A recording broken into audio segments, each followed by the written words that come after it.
I'm the Natural Capital Advisor for the Central Tablelands region.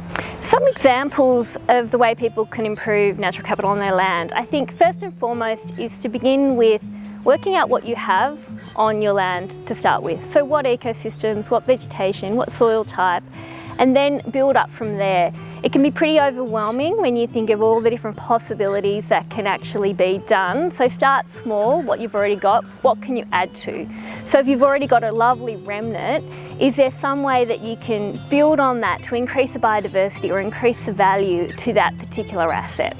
Some of the opportunities for landholders, I think, begin in what you can do on your piece of land that will then benefit you directly. So sometimes even just improving soil health can improve your water holding capacity, which will then benefit for you in terms of rainfall and what is held and how impacted you are by a drought. If you improve your shelter belt, you also improve pollination and biodiversity values, which can improve crop yield. So there's things that will actually immediately benefit your bottom line from a productivity or biodiversity point of view.